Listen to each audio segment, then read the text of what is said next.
మీ కనుదృష్టి మరియు మీ విశ్వాసము యేసునిపై, దేవుని వాక్యముపై నుంచుడి. లేఖనము చెప్పునదేమనగా, మన విశ్వాసమునకు కర్తయు దానిని కొనసాగించువాడునైన యేసువైపు చూచుచు. హెబ్రీ 12:2. మీ దృష్టి మరియు మీ విశ్వాసము ఎల్లప్పుడూ యేసునిపై నుంచుడి. నీ జీవితములో క్లిష్టమైన విషయాలను, పరిస్థితులను ఎదుర్కోవాలంటే నీ దృష్టిని యేసునిపై కేంద్రీకరించుము. సర్వశక్తిమంతుడు యేసుక్రీస్తు ఒక్కడే. నిన్ను అపరిమితముగా ప్రేమించువాడు యేసు ఒక్కడే. వాగ్దానములు చేయువాడు మరియు ఆ వాగ్దానములు నీ జీవితంలో నెరవేరునట్లుగా చేయువాడు యేసు ఒక్కడే. నిన్న, నేడు, రేపు మరియు నిరంతరము మారక ఏకరీతిగానుండువాడు యేసు ఒక్కడే.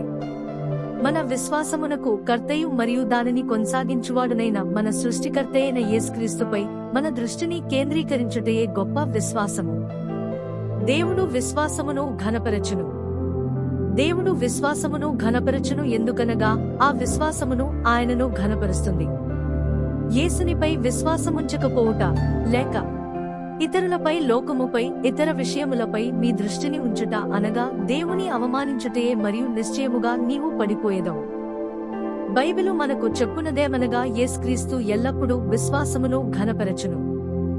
ఎవరైతే విశ్వాసమును కనుపరచెదరో వారు ఘనపరచబడుదురు.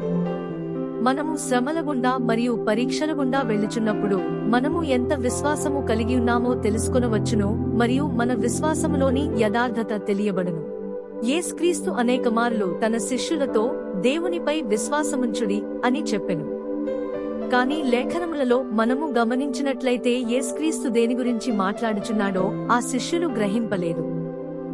మార్కు 16:14 పిమ్మట 11 మంది శిష్యులు భోజనమునకు కూర్చున్నప్పుడు ఆయన వారికి ప్రత్యక్షమై, తాను లేచిన తరువాత తన్ను చూచిన వారి మాట నమ్మనందున వారి అపనమ్మిక నిమిత్తమును, హృదయకాఠిన్యము నిమిత్తమును వారిని గద్దించెను.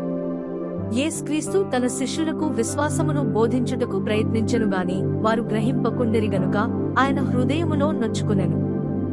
యేసుక్రీస్తు మరణించకమునుపు ఎన్నో సూచక క్రియలను మరియు అద్భుత కార్యములను వారికి కనుపరచెను, మరియు ఆయన పునరుద్ధానుడై లేచిన తరువాత కూడా వారు ఆయనను నమ్మలేదు.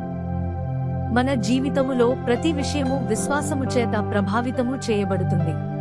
నీ యొక్క బైబిలు ధ్యానము, ఆరాధన, ప్రార్థన, అర్పణ, సేవ, సాంగత్యము, ప్రాధాన్యత, సంఘముతో సహవాసము, ఆరోగ్యము, సంబంధ బాంధవ్యాలు, శోధనలతో, శ్రమలతో, హింసలతో, పరీక్షలతో నీవు వ్యవహరించుట ఇవన్నీ విశ్వాసము చేత ప్రభావితము చేయబడును. మన జీవితములో ప్రతి అంశము విశ్వాసముపై ఆధారపడి ఉన్నది. మన దృష్టి మరియు విశ్వాసము యేసునిపై ఉండవలను, అప్పుడు మాత్రమే మనము గొప్ప విషయములను చూడగలము. కాని మన విశ్వాసము మనుషులపై, ధనముపై లేక ఇంకేదైనా విషయముపై ఉన్నట్లయితే నీవు నీ జీవితములో ఎన్నడూ గొప్ప కార్యములను చూడలేవు, మరియు పరిచర్యలో నీవు చేసినదంతయు వ్యర్థము, మరియు ప్రభువు వాటిని లెక్కించడు. నీ విజయము నీ విశ్వాసముపై ఆధారపడి ఉన్నది. దేవుడు నిన్ను ఏ విధముగా ఉపయోగించుకుంటాడనేది నీ యొక్క విశ్వాసముపై ఆధారపడి ఉంటుంది. మన విశ్వాసమునకు కర్తయు మరియు దానిని కొనసాగించువాడునైన యేసుక్రీస్తు వైపు చూడుడి. హల్లెలూయా. ప్రభువైన యేసుక్రీస్తు మిమ్మును దీవించునుగాక.